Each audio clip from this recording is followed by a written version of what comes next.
This old family photo seemed normal, until historians saw what was hidden behind the chair. Dr. Sarah Mitchell had spent 15 years as a curator at the South Carolina Historical Society in Charleston, specializing in Reconstruction-era photography. She had examined thousands of images from the turbulent decades following the Civil War, studio portraits, street scenes, documentation of a society being rebuilt and violently contested at the same time.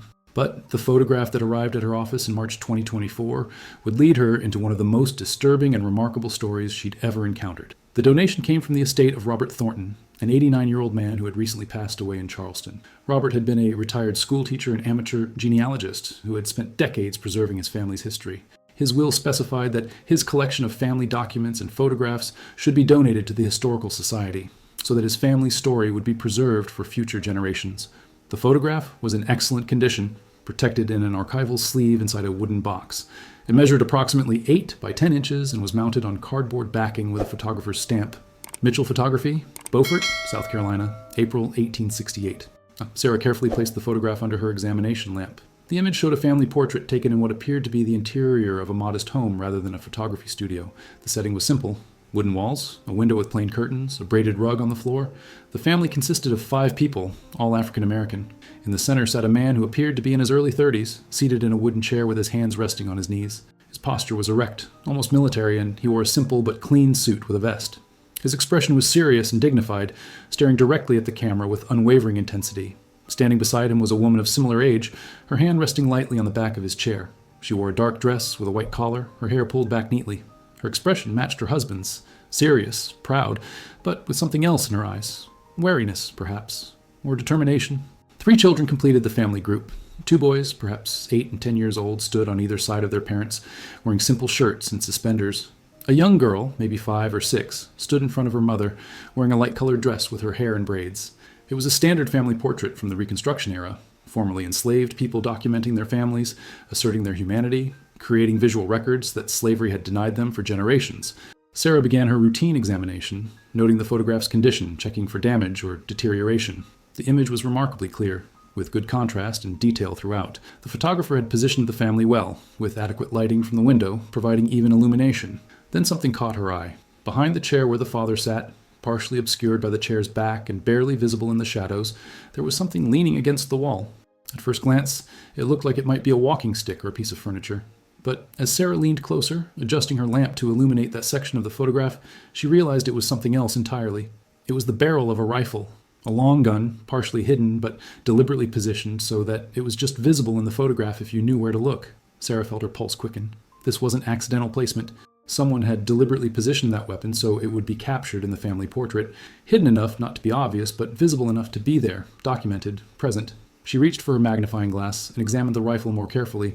Even in the photograph's sepia tones, she could make out details: the metal barrel, the wooden stock, what appeared to be a military-style rifle rather than a hunting weapon. Sarah sat back, her mind racing. Why would a family include a rifle in their portrait, partially hidden behind a chair? What did it mean? And what story did this photograph hold beyond the surface image of a respectable family posing for the camera? She pulled out her laptop and began researching. She needed to know who this family was, where they had lived in 1868, and what circumstances might have led them to hide a weapon in their family portrait. Sarah began by examining the back of the photograph's cardboard mounting. In faded pencil, someone had written, "Thornton family, April 14th, 1868, Colleton County." Colleton County. That was rural South Carolina, inland from Charleston and Beaufort. Sarah knew the area had been particularly violent during Reconstruction, a contested territory where formerly enslaved people were attempting to build free lives, while white supremacists were organizing systematic terrorism to maintain racial control.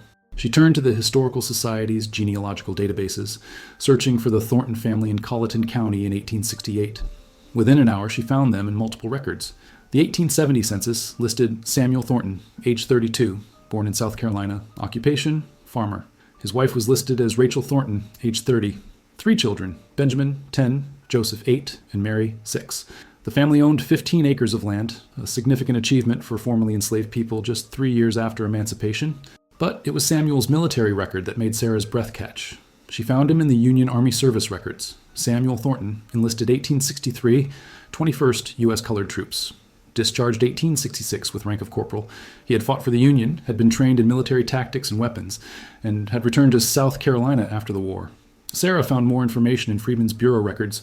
Samuel had registered with the Bureau in 1866, identifying himself as formerly enslaved on the Colleton plantation. The record noted, experienced in agricultural work, can read and write, served in Union Army, seeking to purchase land and establish independent farms. Rachel's record was separate. Rachel, age 28, formerly enslaved on Colleton plantation, married to Samuel during slavery according to slave custom. Marriage legally formalized June 1866. 3 children, Benjamin, Joseph, Mary. So Samuel and Rachel had been enslaved on the same plantation, had formed a family during slavery that had no legal recognition, and had formalized their marriage immediately after emancipation. They'd purchased land and were building an independent life. But Sarah knew that 1868 in rural South Carolina was one of the most dangerous times and places in American history for African Americans. The brief period of federal protection and relative equality was already collapsing. White supremacist groups were organizing, and violence against black families who owned land or asserted political rights was systematic and brutal. She searched for newspaper accounts from Colleton County in 1868. What she found was chilling. The Charleston Daily News, a white-owned newspaper, contained brief mentions of disturbances in rural areas. But the real documentation came from the South Carolina Leader, a Republican newspaper that covered violence against African Americans more honestly. Sarah found articles from early 1868 documenting a wave of night raids by armed white men against black families in Colleton County. Houses burned, families driven from their land, men beaten or killed, women assaulted, children terrorized. One article from March 1868, just 1 month before the Thornton family photograph, reported 3 colored families in Colleton County had their homes attacked by armed bands of white men. The Davis family's house was burned to the ground. The Jenkins family fled to Charleston. The Williams family patriarch was shot and killed while defending his property. These weren't random crimes. They were systematic terrorism designed to drive black families from land they'd purchased, to prevent them from voting, to force them back into subordinate positions in a racial hierarchy that white Southerners were determined to maintain despite Confederate defeat in federal reconstruction policy. The Thornton family lived in the middle of this violence, and they had chosen to document in their family portrait that they were armed and prepared to defend themselves. Sarah needed to understand more about the rifle visible in the photograph. She enhanced the digital image, zooming in on the barely visible weapon behind Samuel's chair. The resolution wasn't perfect, but she could make out enough details to identify the type of firearm, the long barrel, the specific profile, the military styling. It appeared to be a Springfield Model 1863 rifle, the standard infantry weapon issued to Union soldiers during the Civil War. These were 58 caliber muzzle-loading rifles, accurate up to 500 yards, powerful enough to stop a charging horse or penetrate defensive positions. If Samuel had served in the 21st U.S. Colored Troops from 1863 to 1866, he would have been trained extensively in the use of this exact weapon. He would have carried it through battles, maintained it, become intimately familiar with its operation and capabilities. And when he was discharged in 1866, he likely would have been allowed to keep his rifle, a common practice for Union veterans. The weapon was his property, earned through service and legally his to keep for hunting or self-defense. Sarah found Samuel's discharge papers in the National Archives records, digitized and available online. The document confirmed, Corporal Samuel Thornton, honorably discharged, permitted to retain service rifle and basic ammunition. So Samuel had returned to South Carolina as a trained soldier, armed with a military rifle and with the skills to use it effectively. This was significant. Most formerly enslaved people had been prohibited from owning firearms during slavery. After emancipation, many Southern states immediately passed laws attempting to disarm black citizens. But Union Army veterans like Samuel had legal right to their service weapons, and the Federal Freedmen's Bureau was supposed to protect that right. Sarah found evidence that Samuel's military service and his weapon had been documented by local authorities. In Colleton County property records from 1867, there was a notation. Samuel Thornton, colored, owns 15 acres, former Union soldier, registered firearm, Springfield rifle. The local white authorities knew Samuel was armed. They knew he had military training. And based on the newspaper accounts Sarah had read, they knew that armed black veterans were among the most difficult targets for white supremacist terrorism. These men would fight back, and they had the training and weapons to do so effectively. Sarah found a letter in the Freedmen's Bureau records that illuminated this dynamic further. Written in March 1868 by a bureau agent in Colleton County, the violence against colored citizens continues to escalate. However, I have noted that families headed by Union Army veterans are less frequently targeted, and when they are attacked, the attackers often retreat when met with armed resistance. I have encouraged all veterans in the area to maintain their weapons and to organize for mutual defense. The photograph was taken in April 1868, just weeks after this letter was written. The Thornton family's decision to include Samuel's rifle in the portrait wasn't random or coincidental. It was a deliberate statement. We are armed, we are trained, we will defend ourselves. But Sarah still needed to understand the specific context. What exactly had happened to the Thornton family and their neighbors in early 1868? What violence had they experienced or witnessed that led them to document their preparedness in a family photograph? Sarah expanded her search through newspaper archives, Freedmen's Bureau reports, and military correspondence from early 1868. What emerged was a detailed picture of systematic terrorism in rural Colleton County. The violence had begun in earnest in January 1868. Armed groups of white men, sometimes in disguise, sometimes openly, had started conducting night raids on black families who owned land or were politically active. The attacks followed a pattern. Armed men on horseback, arriving after dark, surrounding houses, demanding that families leave their land or face consequences. Sarah found testimony recorded by Freedmen's Bureau agents.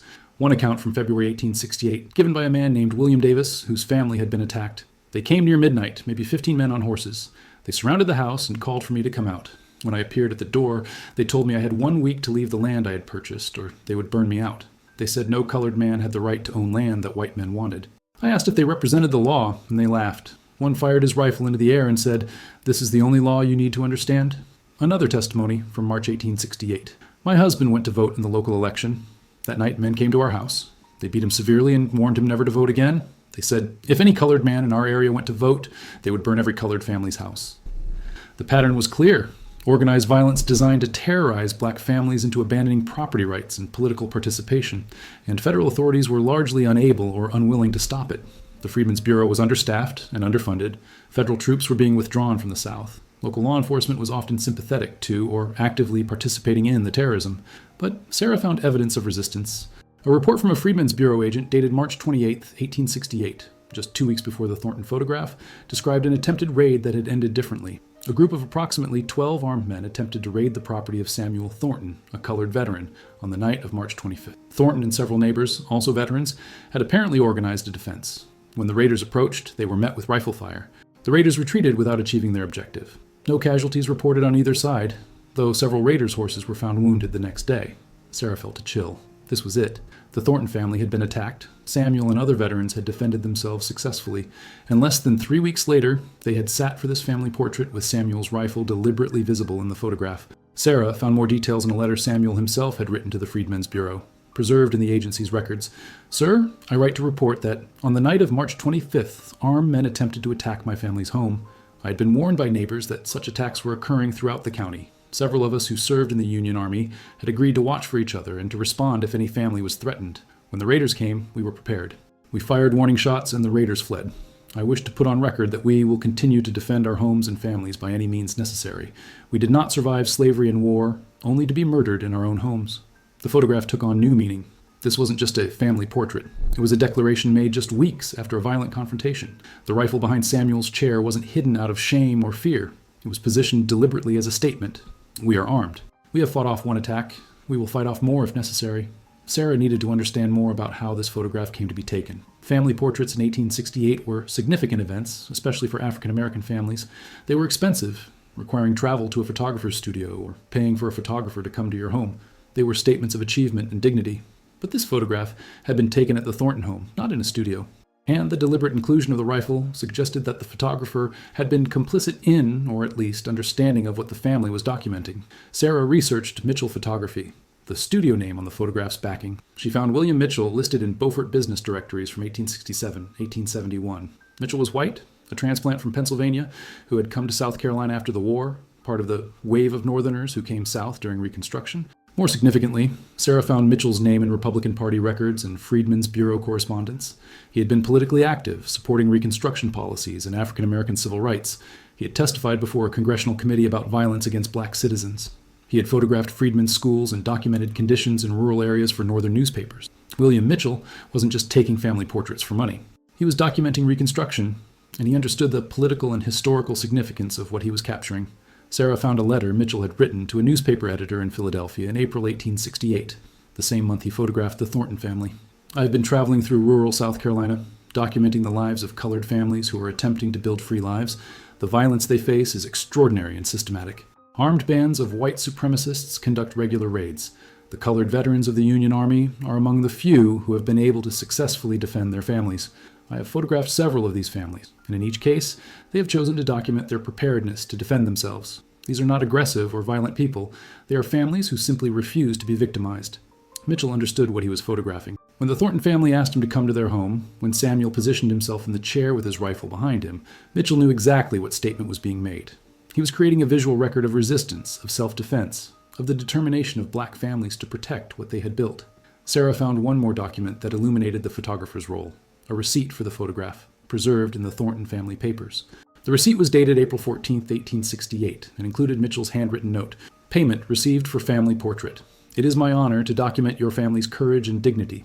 May this image serve as testimony to your strength and your right to defend your home and your lives." The photograph wasn't just a family portrait. It was collaboration between a family asserting their rights and a photographer committed to documenting their resistance. Sarah wanted to understand if the Thornton family's experience was unique or part of a larger pattern. She began researching other African American families in Colleton County during this period, focusing particularly on Union Army veterans. What she discovered was remarkable. There was an organized network of mutual defense among black veterans in rural South Carolina. They had formed what they called protection societies or mutual aid leagues, groups of armed men who watched over each other's families and property. Sarah found minutes from meetings of the Colleton County Colored Veterans Association, held monthly from late 1867 through 1871. The minutes were remarkably detailed, preserved in the papers of a Freedmen's Bureau agent who had supported the organization. A meeting from February 1868 noted, "Present, 15 members, all Union Army veterans. Discussed increasing violence from white terrorist groups. Agreed on mutual defense pact. If any member's family is threatened, others will respond immediately. Established signal system using rifle shots to alert neighbors of attacks. Agreed to maintain weapons in good repair and to practice marksmanship monthly." The March 1868 meeting, held just days after the Thornton family had fought off raiders, recorded, "Brother Samuel Thornton reported that his property was attacked on the night of the 25th. 6 members responded to his signal and helped drive off the attackers. No injuries to our families. This demonstrates the value of our organization and our preparedness." The association had created a systematic defense network. Families were never alone. Veterans took turns patrolling at night. They established escape routes and safe houses in case families needed to flee temporarily. They cached weapons and ammunition in multiple locations. They drilled together, maintaining their military training. Sarah found testimony from a congressional investigation in 1871 that described this network. In several counties in South Carolina, colored veterans of the Union Army have organized themselves into mutual defense associations. These groups have been remarkably effective in deterring attacks on their members' families. While unorganized colored citizens continue to face regular violence, the organized veterans have dramatically reduced successful attacks on their properties. The testimony continued, "I wish to note that these organizations are purely defensive in nature. They do not initiate violence or seek confrontation. They simply refuse to be victimized. The colored veterans have stated repeatedly that they serve their country honorably, that they have earned their rights as citizens, and that they will defend their families using the same skills and weapons they use to preserve the Union." Sarah found that similar organizations existed throughout the South during Reconstruction. Black veterans, trained and armed, had created networks of mutual protection in the face of systematic terrorism. They were among the few African Americans who successfully maintained property ownership and political participation during this violent period. The Thornton family photograph documented participation in this resistance. The rifle behind Samuel's chair wasn't just his personal weapon, it was a symbol of collective defense, of organized resistance, of the determination of black veterans and their families to protect what they had earned. But Sarah still needed to know what had happened to the Thornton family after April 1868. Had they survived? Had their organization protected them through the violent years that followed? Sarah traced the Thornton family forward through census records, property records, and newspaper accounts. What she found was a story of survival against extraordinary odds. The 1870 census showed the Thornton family still living in Colleton County, still owning their 15 acres. Samuel was listed as a farmer, Rachel as keeping house. The 3 children were all present and listed as attending school, a remarkable achievement in an era when education for black children was violently opposed by white supremacists. But Sarah found evidence of continued violence around them. Newspaper accounts from 1868, 1871 documented ongoing attacks on black families in Colleton County. Some families had been driven from their land, others had been killed, schools had been burned, churches attacked. The terrorism was relentless. Yet the Thornton family and other members of the Veterans Association had survived. Sarah found property records showing that Samuel and several other black veterans maintained ownership of their land throughout the violent period. They hadn't been driven off, they hadn't been killed, they had endured. Sarah found a remarkable document in the Freedmen's Bureau records, a report from 1869 analyzing which black families had successfully maintained their property despite the violence. The report noted, of the 47 colored families who purchased land in Colleton County between 1866 and 1868, only 18 still maintain ownership as of December 1869. Of those 18 families, 14 are headed by Union Army veterans. The correlation is undeniable. Military training and weapons have been the difference between families who could defend their property and families who could not. But the violence had come at a cost. Sarah found testimony Samuel gave to a congressional committee investigating Ku Klux Klan violence in 1871. My family has survived 5 separate attacks on our property between March 1868 and September 1870. Each time, we and our neighbors defended ourselves successfully. But we live in constant vigilance. We sleep in shifts. My children are trained to hide at the first sign of riders approaching. My wife carries a pistol when she works in the garden. This is not the freedom we fought for, but it is the freedom we have, and we defend it every day. 5 attacks. The Thornton family had survived 5 separate attempts to drive them from their land or kill them. The rifle in the photograph had been used, not just displayed. The statement made in April 1868 had been tested repeatedly, and the family had survived each test. Sarah found more details in newspaper accounts. The South Carolina Leader documented 2 of the attacks specifically. One from July 1869. Colored family in Colleton County successfully repels night raid. Samuel Thornton and neighbors exchanged fire with masked raiders who fled without achieving their objective. Another from September 1870. Armed attack on Thornton property ends in retreat of raiders after sustained gunfight. Local authorities declined to investigate despite clear evidence of attempted murder. The family had fought. They had survived, but they had done so without support from law enforcement, without federal protection, relying entirely on their own organization, weapons, and determination. Sarah wanted to understand how this experience had affected the Thornton children, Benjamin, Joseph, and Mary, who appeared in the 1868 photograph.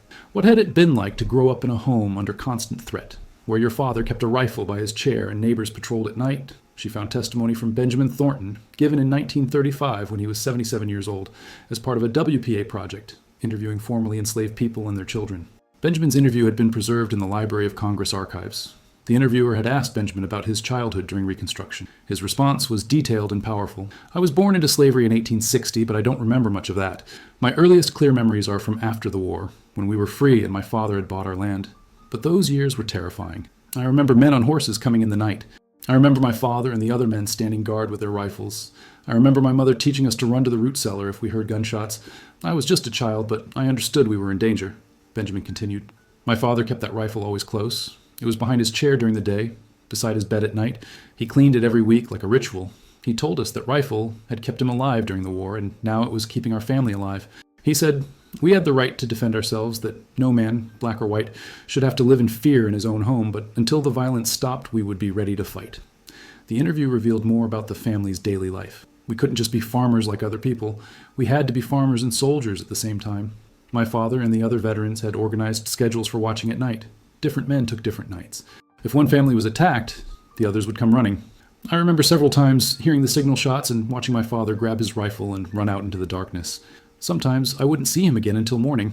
Benjamin also described how the photograph had been taken. "I remember when Mr. Mitchell came to take our picture. My father was very particular about how we stood, where we positioned ourselves. He put that rifle behind his chair deliberately. He said, 'This picture is for the future. People need to know we didn't just survive, we defended ourselves, we fought back.' Even as a child, I understood that photograph was important. It wasn't just a family picture. It was proof of who we were and what we'd done." Sarah found similar testimony from Mary Thornton, who had married and become Mary Henderson. In an interview from 1940, she recalled, "Growing up in that house was like living in a fort. We had hiding places prepared.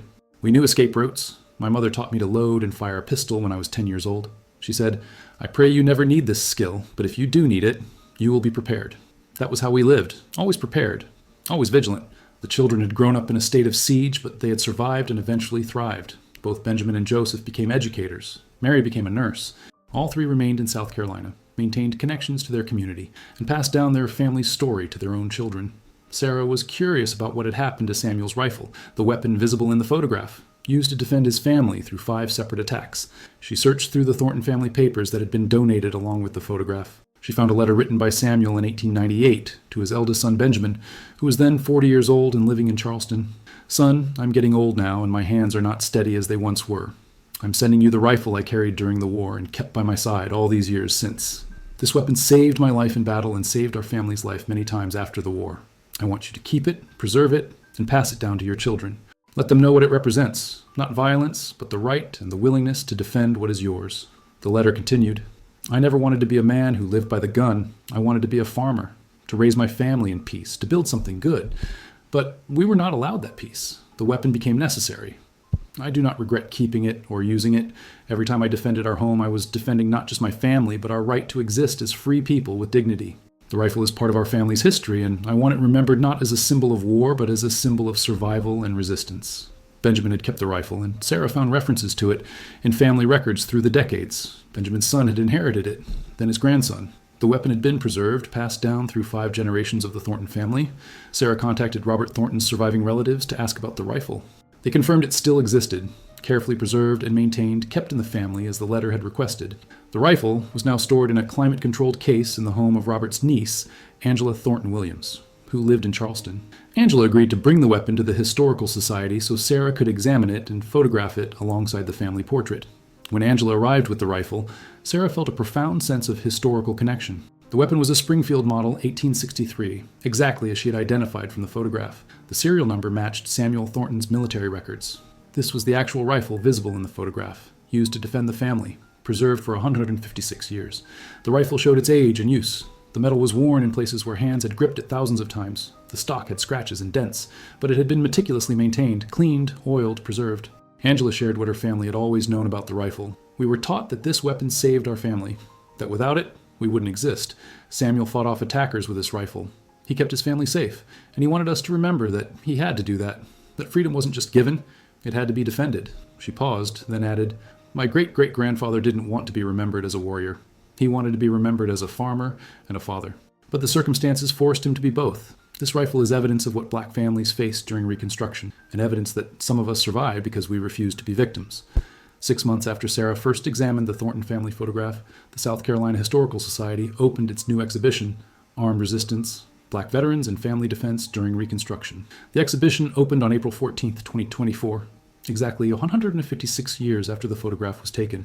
The centerpiece was the Thornton family photograph, enlarged to 6 feet tall and positioned so visitors encountered it immediately upon entering.